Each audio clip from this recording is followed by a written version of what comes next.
I got into my husband's car and found a tube of personal lubricant in the glove compartment. I didn't say a word.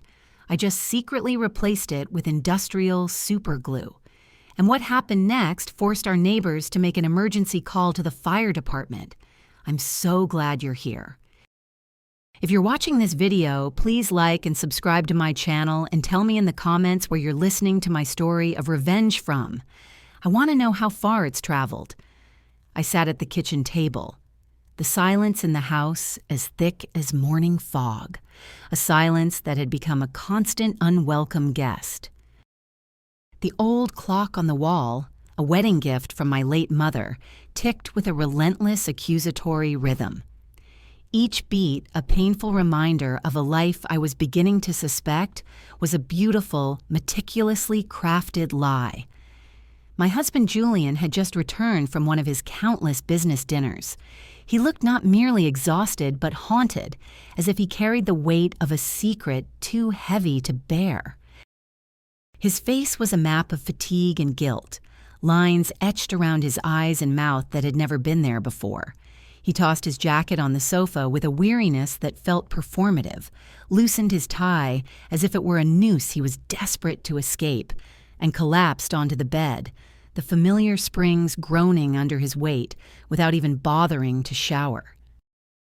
The faint scent of his expensive cologne hung in the air, but it was mixed with a new alien fragrance, a sweet floral perfume that felt like an intrusion, a brazen confession from a life I didn't know he was living.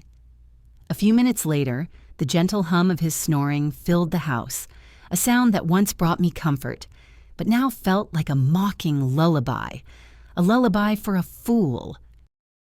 I got up, moving with the quiet, practiced grace of a wife of 40 years, and began to tidy up the mess he'd left in the living room, his jacket, his wallet, his cell phone, his old laptop. The phone screen was still on, a new email glowing like a sinister omen. I frowned. Julian never used email. He always said, "Juliet, all this tech stuff is too complicated. I'd rather just make a call." But now, an email. It was right there in plain sight, a digital ghost from a life I didn't know he was leading. Out of a morbid curiosity that felt both wrong and necessary, I opened it. The message was short, a mere handful of words that would shatter my world. "You were incredible tonight, Dad." It was followed by a red heart, a symbol of affection that pierced my own heart with a cold, sharp ache. I froze as if someone had slapped me, the digital world a cruel mirror reflecting a truth I was too terrified to see. Dad. The word echoed in my mind. Who was calling him that? And in such an intimate, affectionate tone, I swiped down, my thumb trembling, looking for more clues.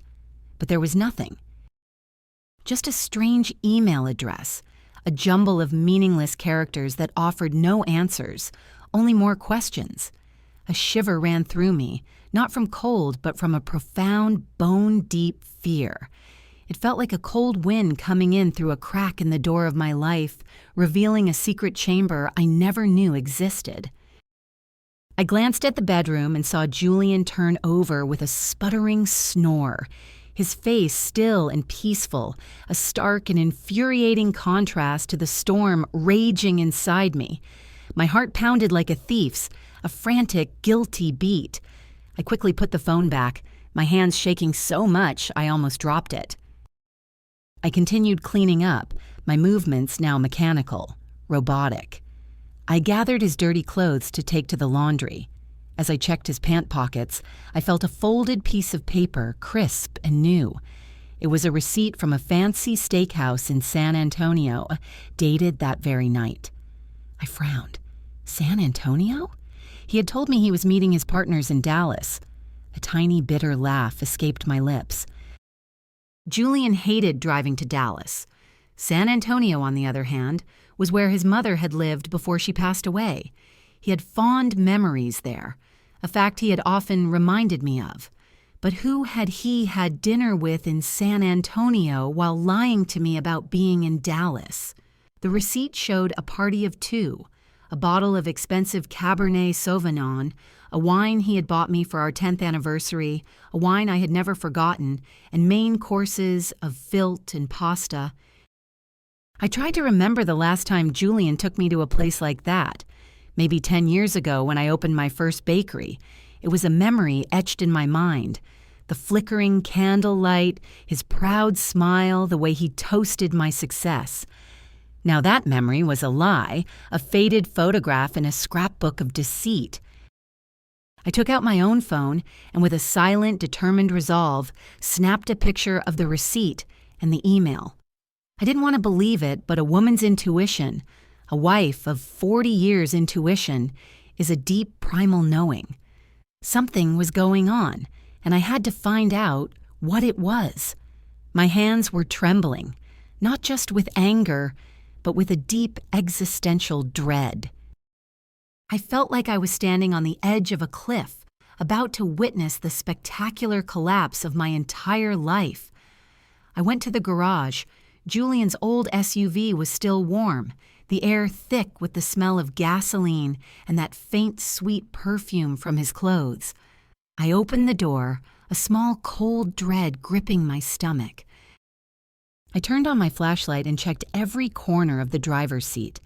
There was nothing out of the ordinary, just some loose change and an empty water bottle. But as I reached into the passenger side glove box, my fingers brushed against something plastic and slippery. I pulled it out and my heart almost stopped. A tube of used personal lubricant with dried residue on the cap, a sticky, damning piece of evidence. I stood there in the dark garage, staring at it as if it were a dirty secret, a tangible manifestation of my worst fears. Julian and I hadn't been intimate in years. He always said he was tired, that age had sapped his desire. So, what was this lubricant for? The question echoed in my mind, each syllable a hammer blow to my fragile reality. I felt paralyzed, but kept a clear head, a survival instinct kicking in. I put it back exactly where I'd found it. I wiped my hands with a napkin, scrubbing them raw as if I were afraid the betrayal would leave a permanent mark on my skin. I continued searching, this time more carefully, more methodically. Under the back seat, I found some crumpled napkins, soaked in a sweet floral perfume that wasn't a man's and wasn't my soft, familiar rose fragrance. The scent was alien, defiant, a loud, vulgar shout of infidelity in the quiet sanctuary of our garage. I took photos of everything, the lubricant, the napkins, as if I could capture the scent in an image. I closed the car and went back inside, the weight of the evidence pressing down on me, heavier than any flour sack I had ever lifted. I sat at the kitchen table, my hands trembling uncontrollably as I picked up Julian's phone again. By this point, I was almost certain he was cheating on me. I checked his messages, but there were only work chats, cold and dry like a desert landscape. His inbox was empty except for that one strange email. I checked the sent and draft folders. Nothing. Everything was too clean, too perfect. Suspiciously so, as if he had erased every trace of his deception. A master of lies, I thought bitterly. My rage was now a cold, hard stone in my chest, and a new, more dangerous emotion began to stir within me, a desire for truth, a need to expose the lie, no matter the cost. The next morning, just as the sun rose and the soft light filtered through the window curtains, I was already awake, a ghost in my own house. The image of the lubricant, the restaurant receipt, and that email wouldn't stop swirling in my head, a venomous carousel of doubt. I stood in the kitchen, my hands busy, but my mind a frantic whirlwind. I made a simple breakfast, 2 fried eggs, some toast, and a cup of the strong black coffee. Julian liked. I had barely slept all night. Julian came down looking tired, his hair a mess, and his eyes still groggy. He sat at the table, grabbed his coffee cup, took a sip, and set it down half full. "I have an important meeting today," he said in a husky voice, a rehearsed line he'd used countless times before without looking me in the eye. "I'm sure I'll be home late." He was so good at this, I thought. The easy lies, the casual tone, it made my blood run cold. I nodded with a strained smile, though all I wanted to do was scream, "Where is the meeting? With whom?" In San Antonio again. But I held back, my rage a silent fire, and simply replied, "All right, be careful." He got up, gave me a light pat on the shoulder, a gesture that felt more like an afterthought than a sign of affection, and left. The door closed, leaving the kitchen in silence, and me with a suspicion that was growing into a monstrous certainty. I cleared the table and washed the dishes one by one, the rhythm of the task, a small anchor in the storm of my emotions. I couldn't just sit there inventing theories. I needed the truth, hard evidence. I picked up my phone and looked for the number for Mrs. Miller, a friend from years ago, who had helped me so much when I first opened the bakery. She had once told me about a good private investigator who specialized in infidelity cases. "Juliet, if you ever need it, I can give you Thomas's number," she had said. "He's very discreet and reliable." I never thought I would need to call him, but now I had no other choice. I dialed her number, my voice trembling, each ring a drumbeat of my mounting anxiety. "Hello, Mrs. Miller. Can you help me get in touch with Thomas? I need him."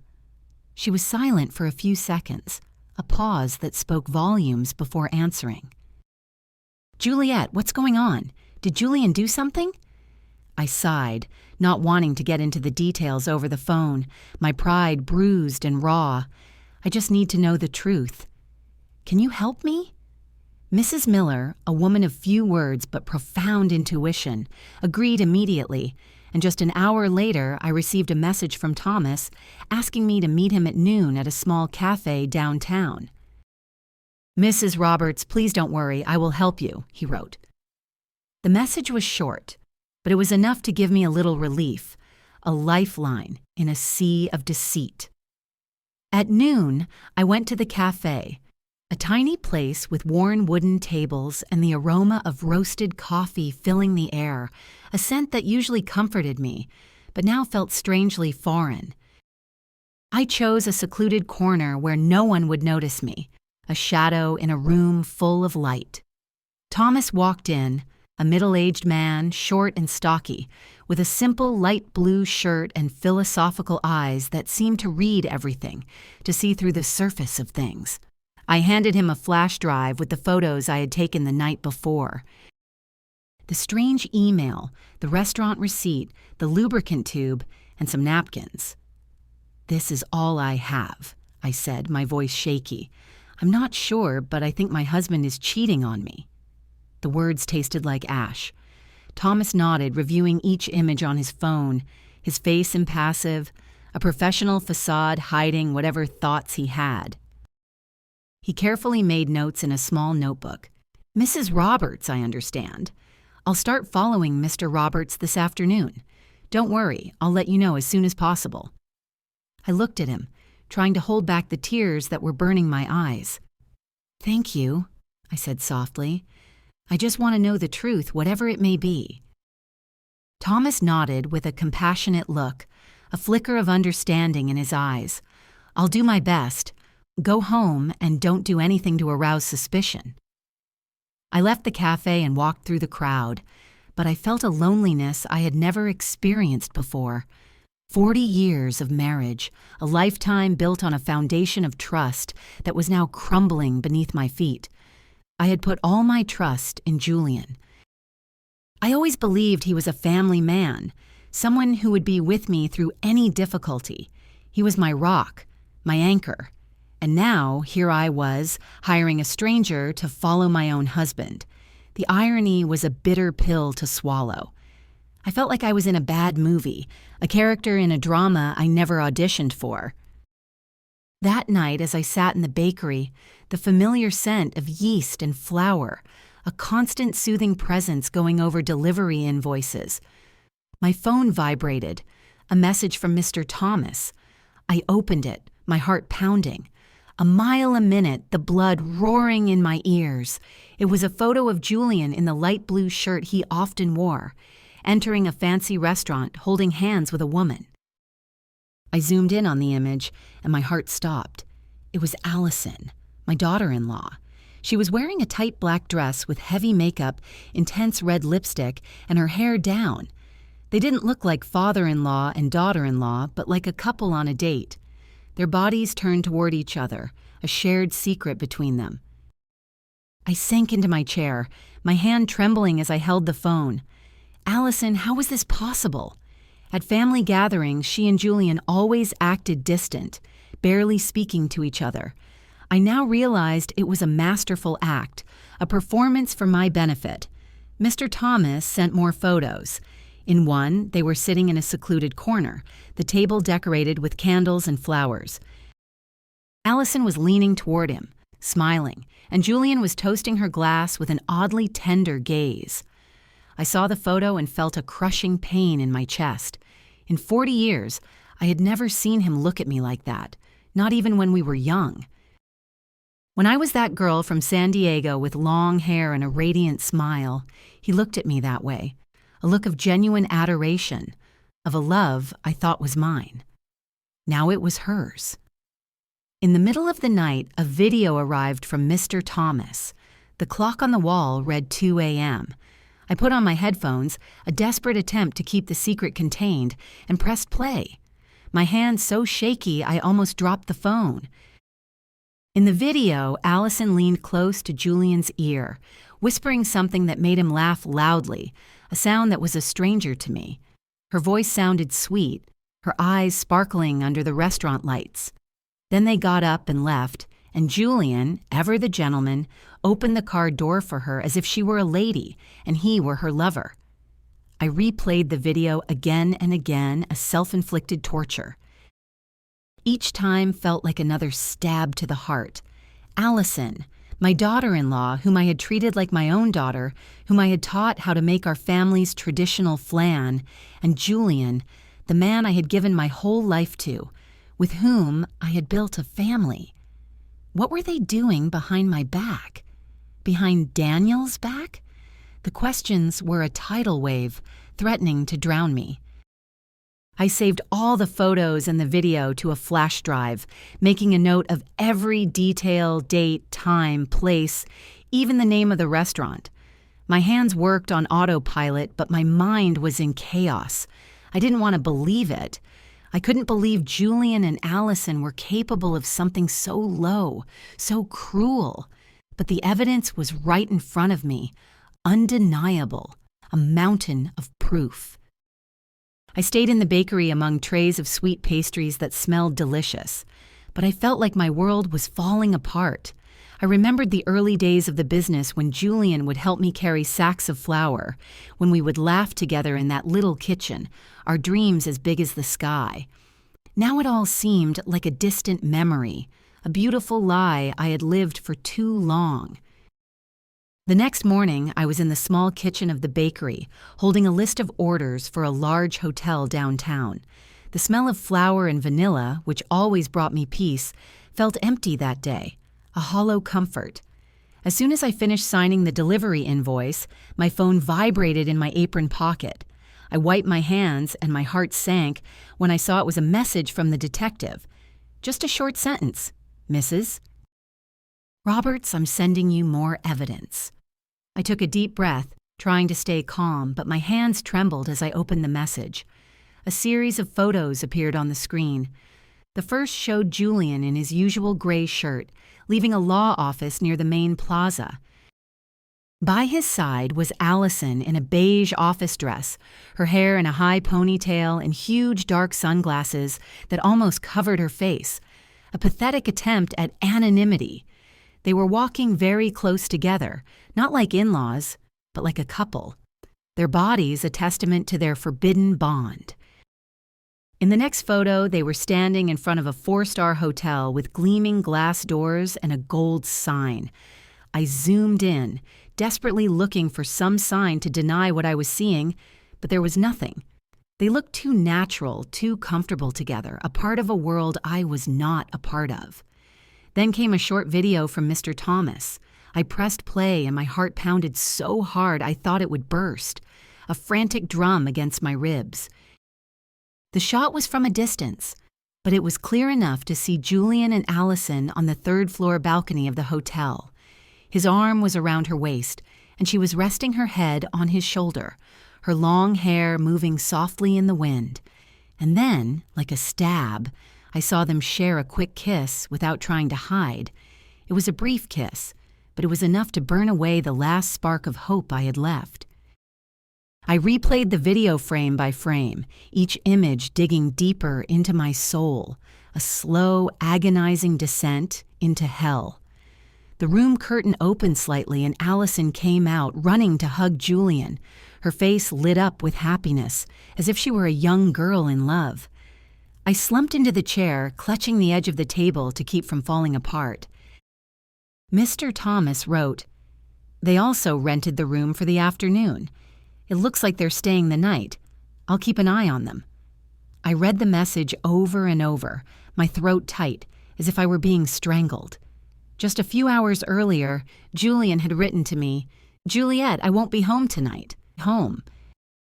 I have to meet a potential partner from out of town. Get some rest." The tone was sweet and caring, just as it had been for years. But now I knew it was all a lie. A well-constructed lie. A potential partner from out of town. He wasn't out of town. He was here in a 4-star hotel with our own daughter-in-law. I opened my portable hard drive and carefully saved every photo and every video. Each time I hit save, I looked at the image as if to make sure I wasn't dreaming. In the video, Julian's gaze toward Allison was so tender. The way he caressed her hair reminded me of the way he used to do it with me more than 30 years ago. We were young, and I believed our love would last forever. A promise whispered under a starry San Diego sky. Now seeing this, all I saw was lies and blatant betrayal. I remembered family gatherings, everyone sitting around the table, a tableau of our perfect family. Allison always sat far away from Julian. Sometimes she even looked at him with disgust. Daniel would joke, "Mom, I think Allison can't stand Dad. She avoids him like the plague." I believed it too. I thought they just didn't get along, that she was just trying to fit into the family. But now I understood it had all been a farce, a carefully choreographed dance of deception. They acted too well in front of me, in front of Daniel, in front of the whole neighborhood. I felt like a fool, a blind wife betrayed by 2 traitors right in front of my eyes. People were going about their lives unaware of what was happening on that hotel balcony. But Mr. Thomas had captured the perfect moment like a silent hunter, a snapshot of my reality. I replied to him, "Thank you. Please keep watching. I need to know everything." He answered briefly, "I will. Stay calm." That night, I returned to the house that had been my home with Julian. It felt foreign now, a place of ghosts and lies. I opened the dresser drawer and took out a thick envelope, my hands moving with a grim determination. I printed all the evidence, photos of Julian and Allison leaving the lawyer's office, photos of them entering the hotel, photos of them on the balcony, and every frame of the video. I carefully arranged them, sealed the envelope, and hid it at the bottom of the drawer under old family photos. I looked at a photo of the 4 of us, Julian, Allison, Daniel, and me, at Daniel's birthday party a few years ago. Allison was smiling, hugging Daniel tightly, while Julian stood beside me with his arm on my shoulder, looking proud. Now looking at it, all I wanted was to rip it to pieces, to tear the image of their smiling faces from my life. The next morning, just before dawn, I heard the front door open slowly. Julian staggered in, smelling of alcohol. "The partner was too difficult, Juliet," he complained in a raspy voice, his eyes red as if he'd been up all night. "I had to drink a lot. I'm dead tired." I was in the kitchen with a glass of water in my hand, watching him perform while feeling like he was rubbing salt in a wound. "Rest," I replied calmly as always, the practiced voice of a wife. "You have to go to work tomorrow." Deal, he nodded, gave me a pat on the shoulder as if nothing had happened, and dragged himself to the bedroom.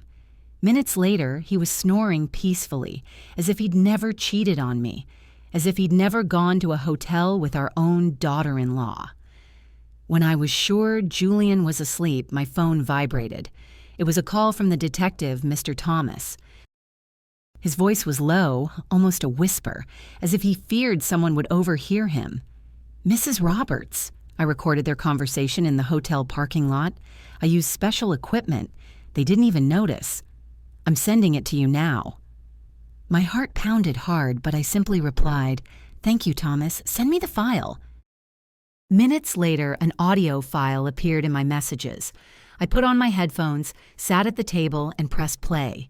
The first thing I heard was Allison's voice, cold and ambitious, a stranger's voice. "Dad, hurry up with that fake contract. I want to have that whole chain of stores already. I want that old hag out of the house." I felt a blow to my chest and gripped the phone tightly.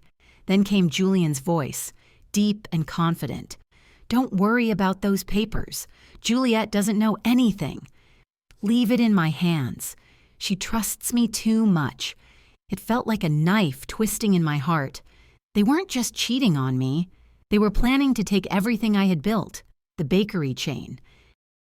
All the sweat, tears, and sleepless nights, baking every batch, running all over town to make deliveries to keep my reputation.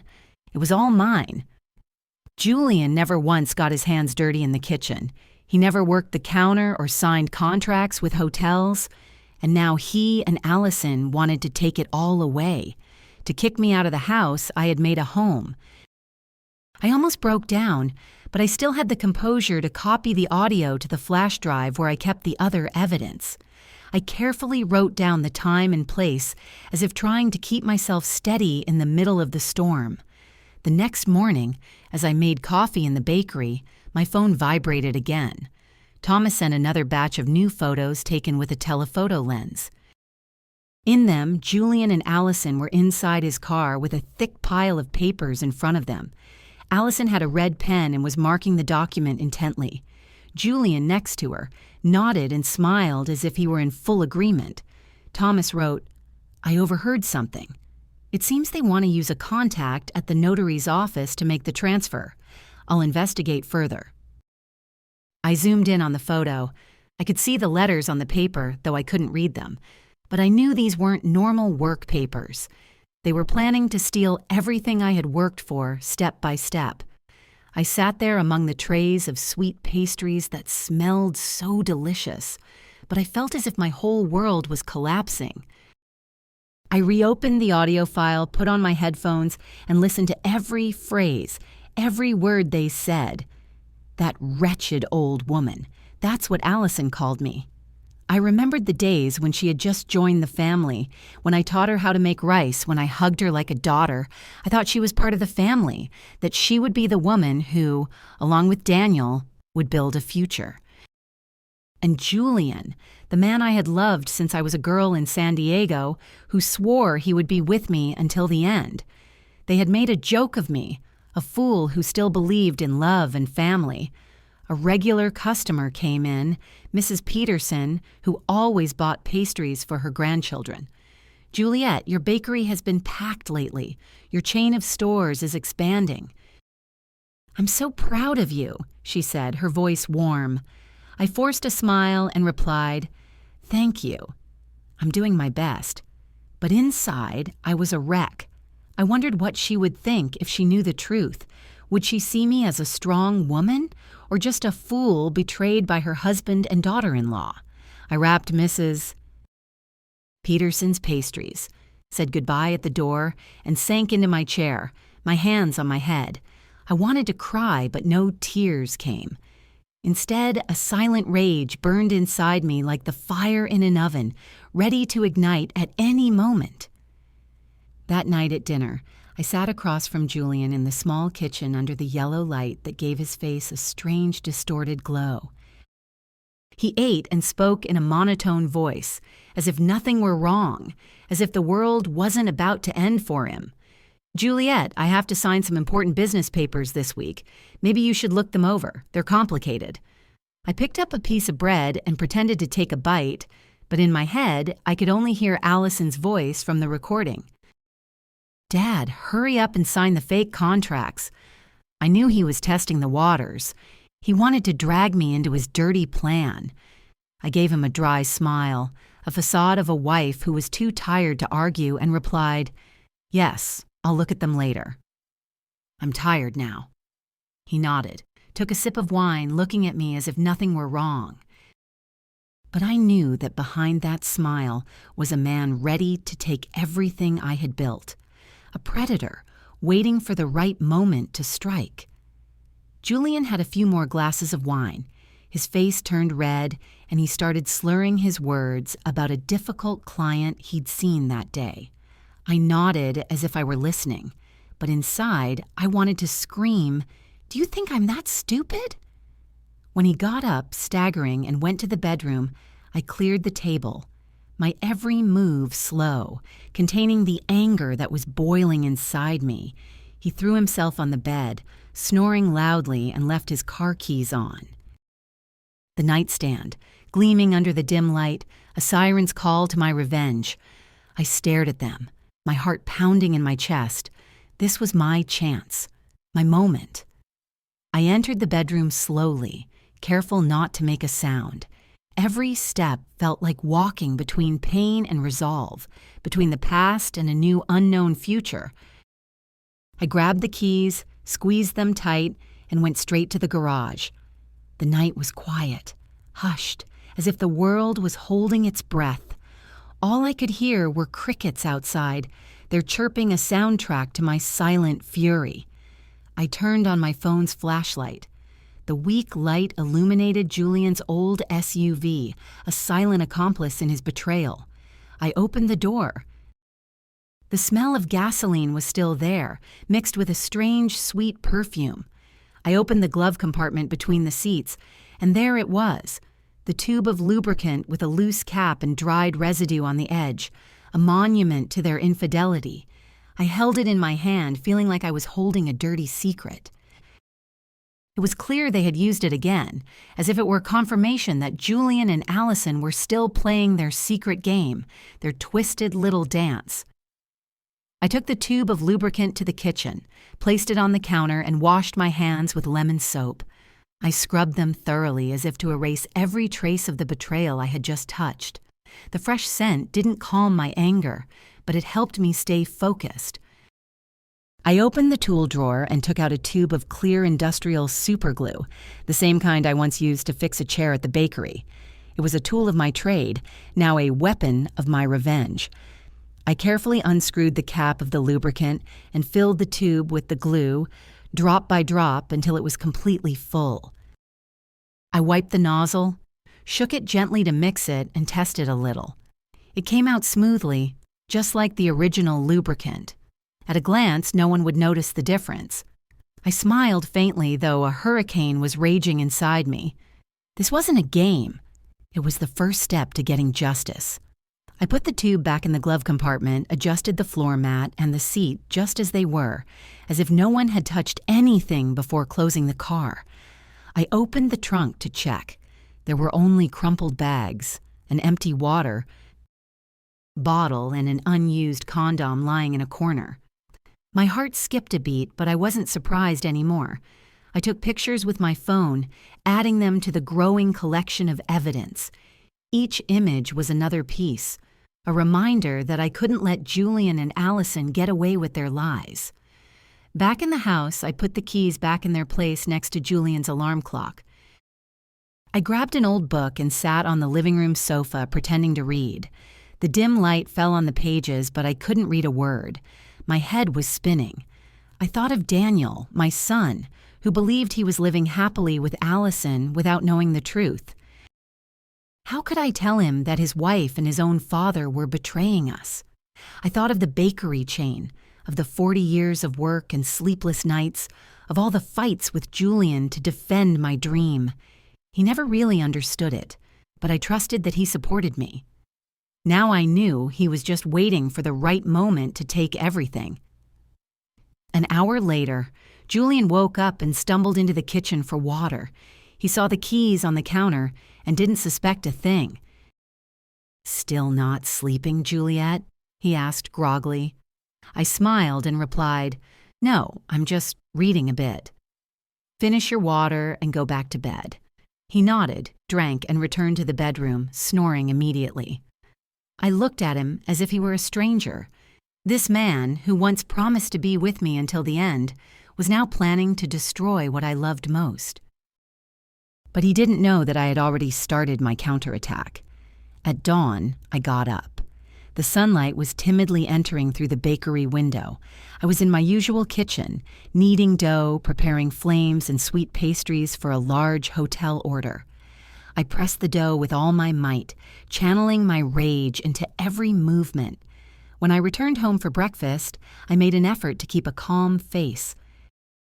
Julian was already up with a cup of black coffee in his hand.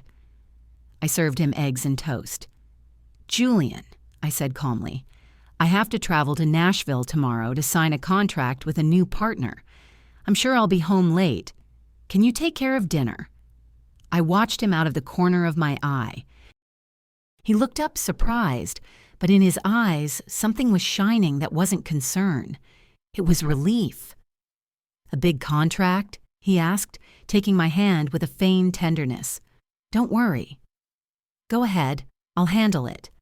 But that spark in his eyes, that slight curve of his lips, as if a weight had been lifted, pierced my chest. He wanted me to leave, and I knew exactly why.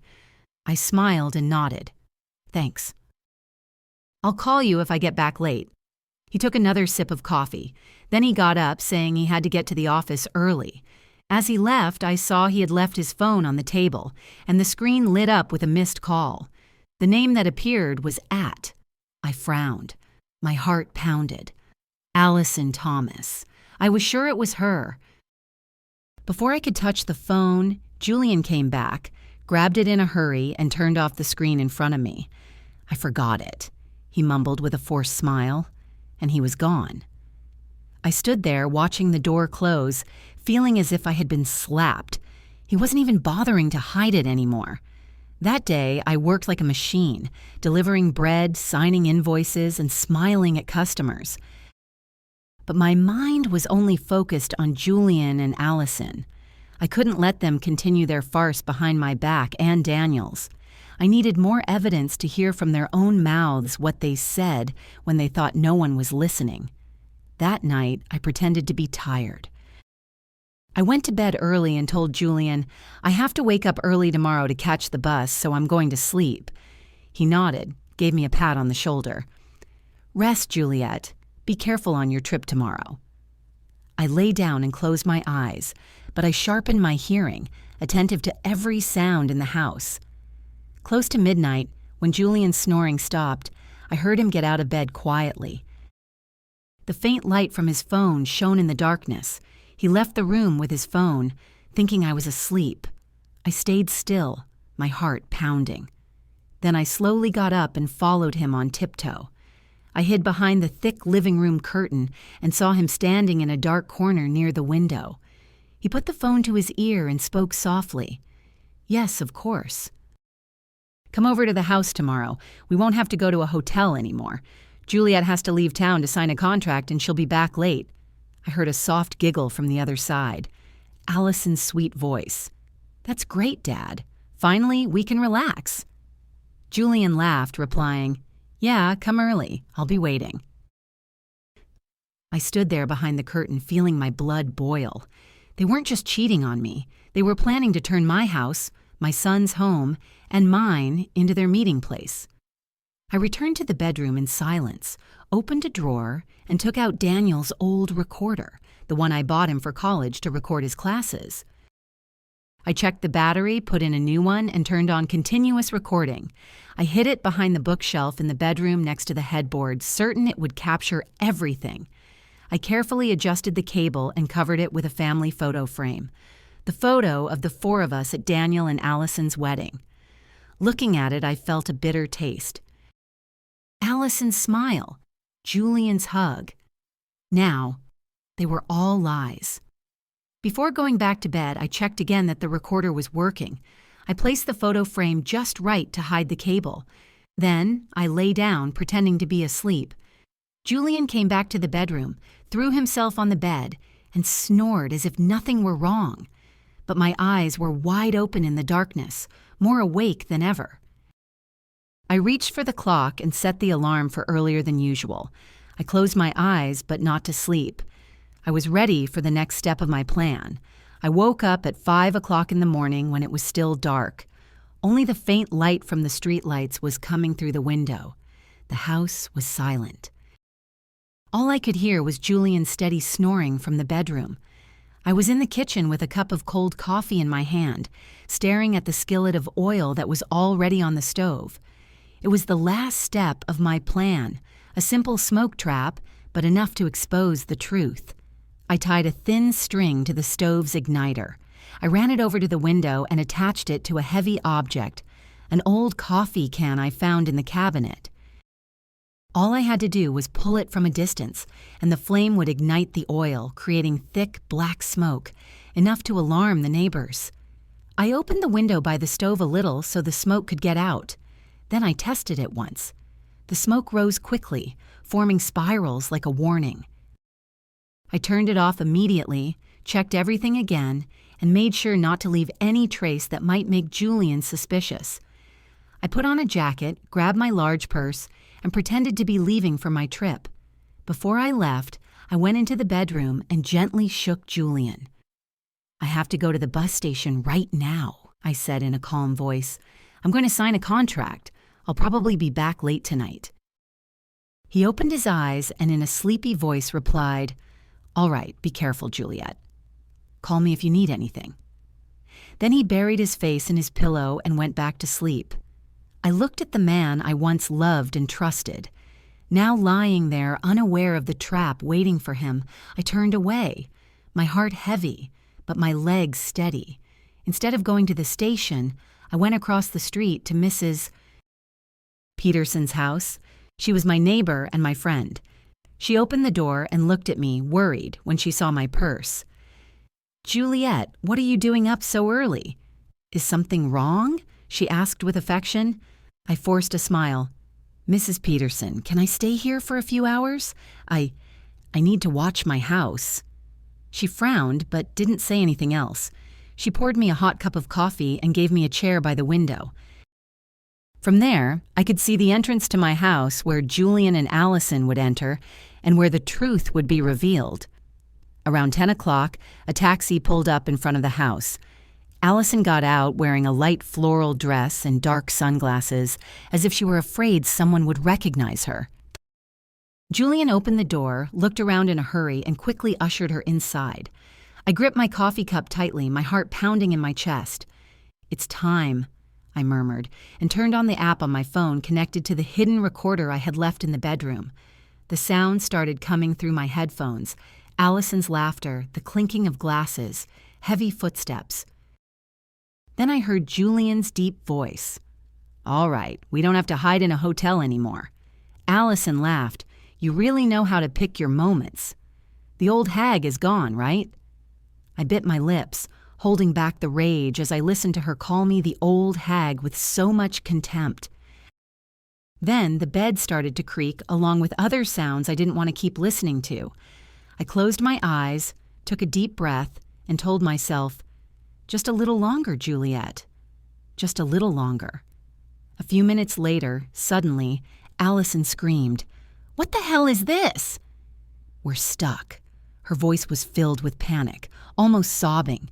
Julian growled, "Shut up!" "Wait, let me see." I smiled. I barely touched my phone and activated the smoke trap remotely. The string pulled hard. The stove ignited. The skillet of oil caught fire. Black smoke billowed out of the kitchen window in thick spirals, spreading outside like an alarm signal. Mrs. Peterson gasped. She looked out the window. "Juliet, your house is on fire." I pretended to be scared, but inside I felt strangely calm. Neighbors started coming out into their yards, shouting, "Juliet's house is on fire." "Call the firefighters." A man nearby, Mr. Miller, quickly took out his phone and called the city fire department. I stayed there, holding my coffee cup tightly, my eyes fixed on my house. Everything was going according to plan. In my headphones, Allison's voice sounded more and more desperate. "Julian, do something. I can't move." Julian's voice roared, "Don't scream. I'm trying." But I knew they couldn't do anything. The industrial superglue I had swapped was already at work, leaving them trapped at their most humiliating moment. I imagined them struggling, scared, and a part of me felt satisfied. Not because I was cruel, but because they had pushed me to this. They wanted to take my bakery, my family, even my honor. Now I would make them pay. I looked out the window. The smoke continued to rise, getting thicker. The neighbors were crowding together, yelling in a panic. "What's going on?" someone asked. "Where's Juliet?" "She went out of town for work." "That's what I heard," another replied. Mrs. Peterson, standing next to me, looked at me with suspicious eyes but didn't say anything. She just squeezed my hand gently. I knew she had a hunch, but I didn't need to give her an explanation. The truth was about to explode and I was ready. Just 10 minutes later, the siren of a fire truck sounded at the end of the street like a death knell. The red vehicle sped up and skidded to a stop in front of my house. I saw Daniel jump out of the driver's seat in his fire chief uniform, his face tense. My son shouted in a firm voice, "Get the equipment ready, quick!" There might be people inside. I looked at him and felt a sharp pain. My son, always so proud of his family and his parents. Now he was about to face the cruelest truth. I wanted to run and hug him and say, "I'm sorry, Daniel." But I had no other choice. I stayed still, letting everything take its course. The smoke from the kitchen continued to rise thickly, making Daniel and his team believe there was a serious fire.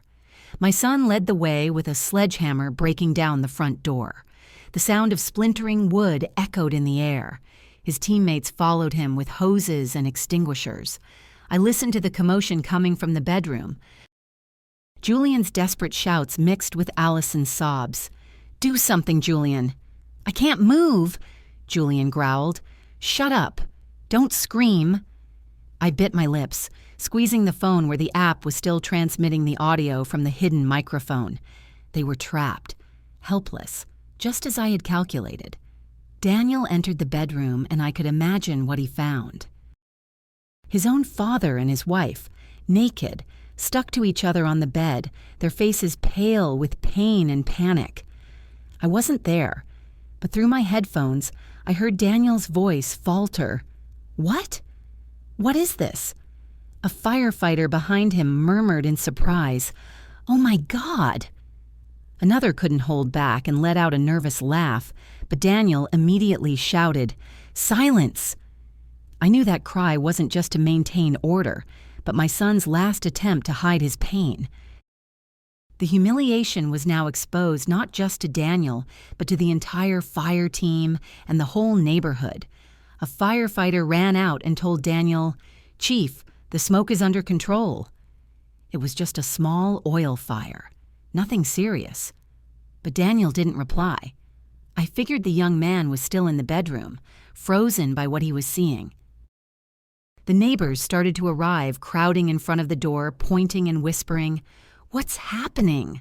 "It's Julian and his daughter-in-law," a woman shouted, her voice full of amazement. "Oh my God, how could this have happened?" Another chimed in. Mrs. Peterson, standing next to me, took out her phone and silently started recording, moving the camera closer to Julian and Allison, who were writhing in bed, their faces contorted with pain. She looked at me with eyes full of pity and anger. "Juliet, you knew about this, didn't you?" I didn't answer. I just nodded softly without taking my eyes off the window. Daniel came out of the bedroom. I heard the thud of his boots on the hardwood floor. Through the headset, I heard Julian shout in a raspy voice, "Get everyone out of here!" "Close the door, Daniel." But it was too late. The whole neighborhood was gathered, their faces showing disdain, their whispers sounding like a chorus of shame.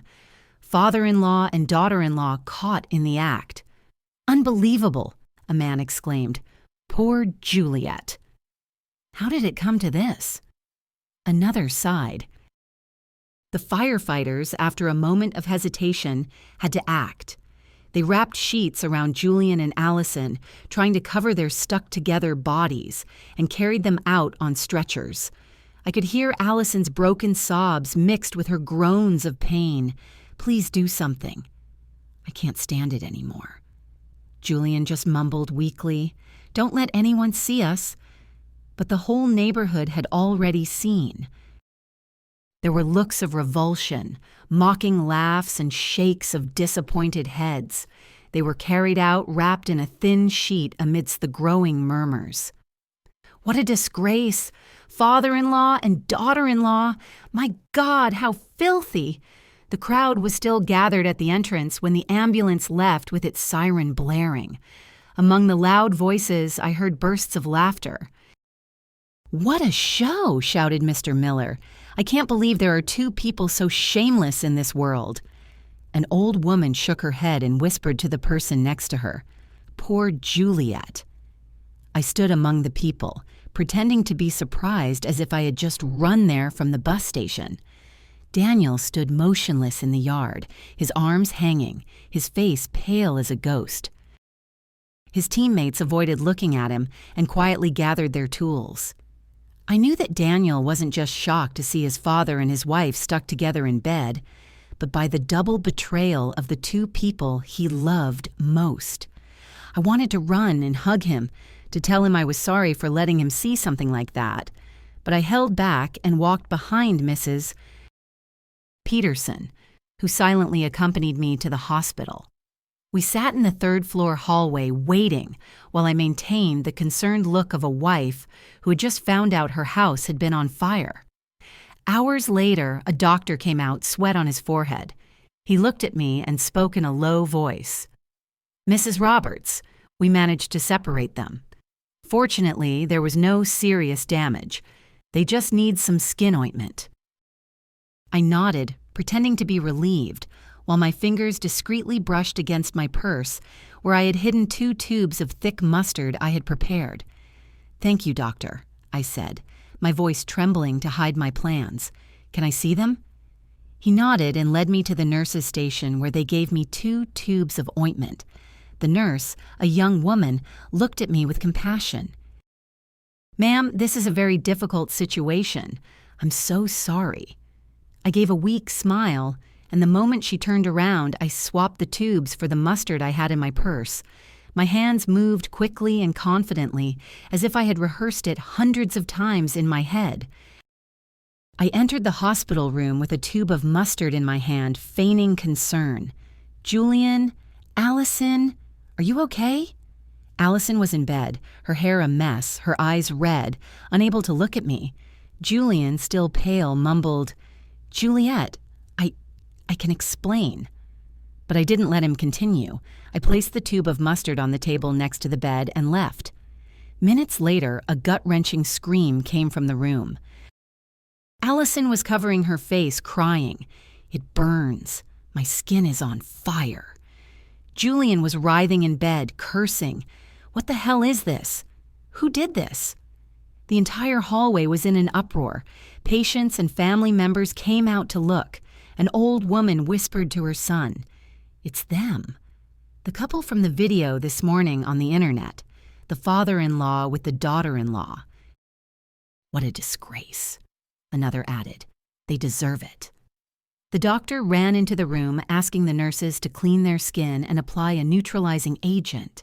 But the humiliation of Julian and Allison was already public, impossible to stop. Mrs. Peterson's video of them being carried out on a stretcher had spread throughout the neighborhood and on social media.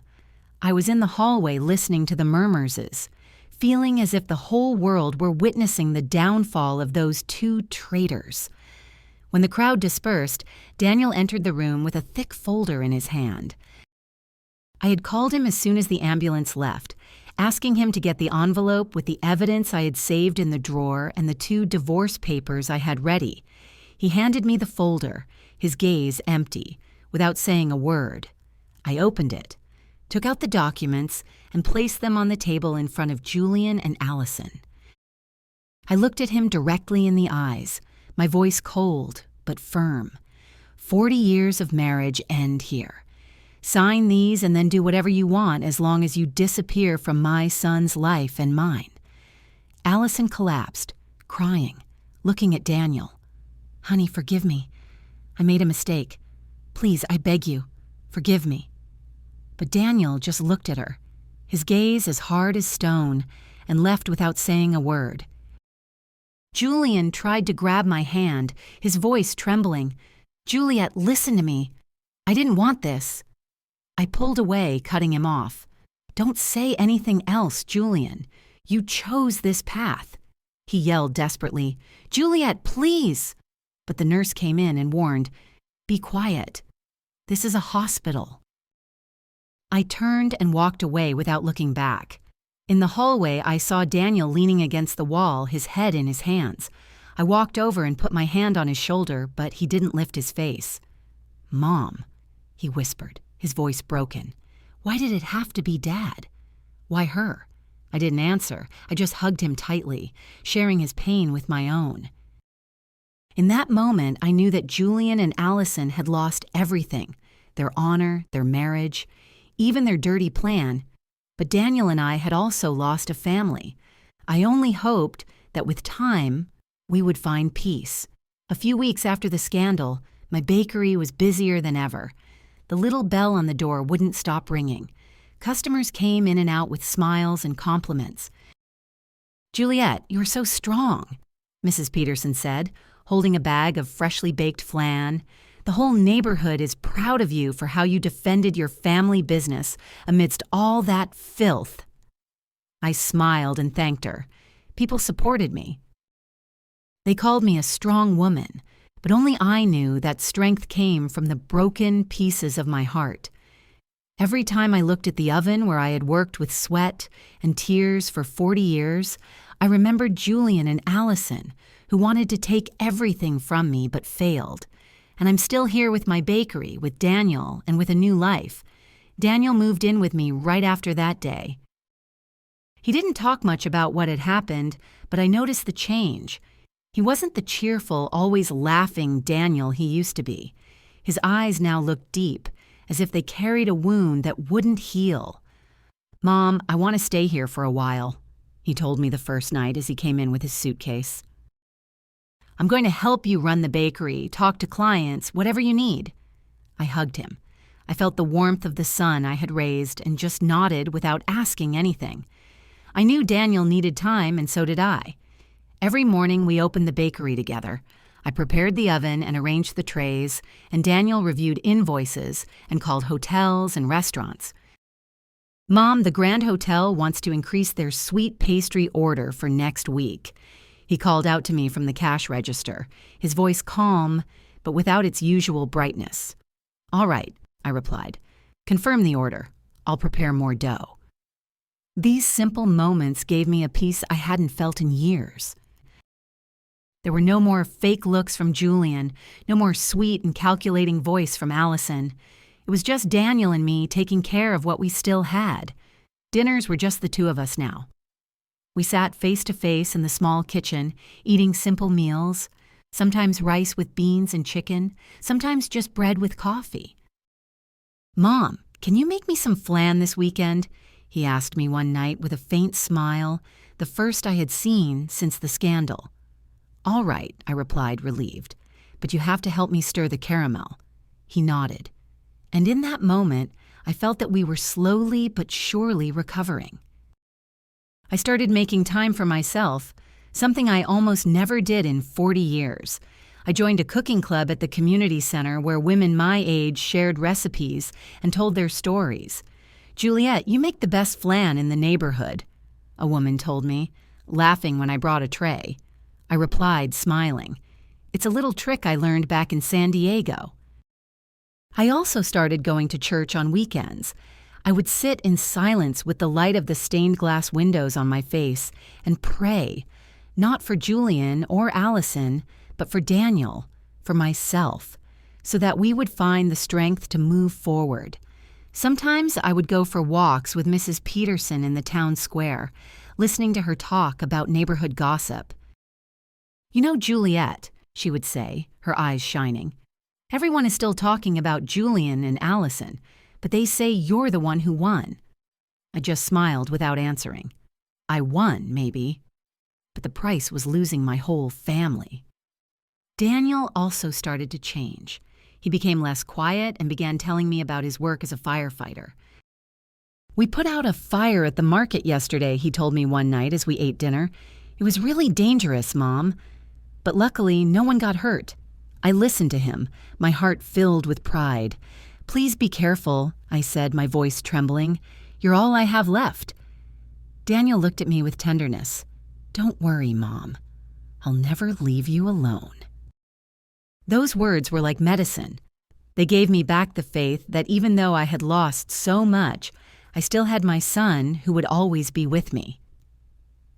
One afternoon, while the bakery was full of customers, I sat at the cash register, watching the movement in the street. The bell on the door rang nonstop. The smell of sweet bread filled the air. I looked at the trays of flan and pastries and thought about the entire journey. I had built this bakery with my own hands, from a girl in San Diego to a woman who knew how to endure. Julian and Allison wanted to take everything from me, but failed. I kept my bakery. I kept Daniel. And most importantly, I kept myself. Did you like my story? And which city are you listening from? Let's meet in the comments. If you like the story, you can support me by sending us super thanks so I can keep bringing more stories like this. Thank you so much for your sweet support. I'm looking forward to your comments on the story. On the screen, you can see 2 new life stories that I highly recommend. There's so much more on my channel. Don't forget to subscribe. See you in the next life story. With love and respect.